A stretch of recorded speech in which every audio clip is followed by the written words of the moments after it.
Si la fédération française, si les joueuses de football françaises veulent émerger, il faut deux choses. Il faut un, des performances, et deux, une personnalité ou une histoire qui sorte de l'ordinaire. Qui est la personnalité? Qui sont les meilleures joueuses?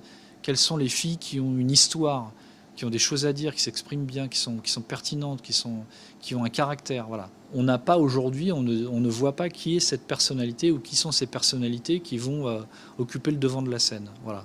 Pour nous, aujourd'hui, elles n'existent pas, ou en tout cas, elles ne sont pas visibles. Si une joueuse vraiment sort de l'ordinaire, ou deux ou trois sortent de l'ordinaire dans leur domaine qu'est le football, si en plus de ça, elles ont une démarche volontariste de communication et même de marketing, il faut dire les choses, et bien vous verrez que ces joueuses-là, on en parlera. Mais ce sont des actions vraiment sur le moyen et le long terme, parce qu'il faut beaucoup semer pour récolter peu. Quand on sait le delta qui existe entre les salaires du football masculin et du football féminin, j'imagine qu'il ne vient à l'idée d'aucune des filles de prendre un conseiller en images, d'ouvrir un site internet, et pourtant ça se fait dans d'autres sports. Il y a des basketteuses qui le font, il y a des joueuses de tennis qui le font. Voilà. À un moment donné, au-delà de votre valeur sportive, il faut faire parler de vous.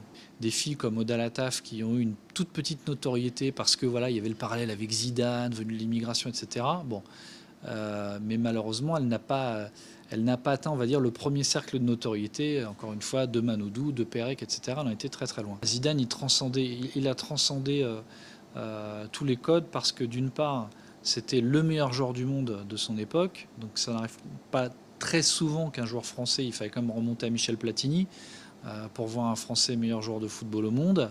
Donc ça déjà c'est un critère. Et puis encore une fois, dans le cadre de Zidane, c'est la belle histoire, la réussite de l'insertion, d'une immigration, j'allais dire, modèle, idéale. Mais encore une fois, on va dire, je vais être là aussi un peu violent, mais un joueur de Ligue 1 moyen aura toujours, et je dis bien moyen, c'est-à-dire qu'il n'est pas international, aura toujours une notoriété supérieure à une joueuse de l'équipe de France de football. Et j'ai peur que ce constat soit encore vrai dans 10 ans ou dans 15 ans.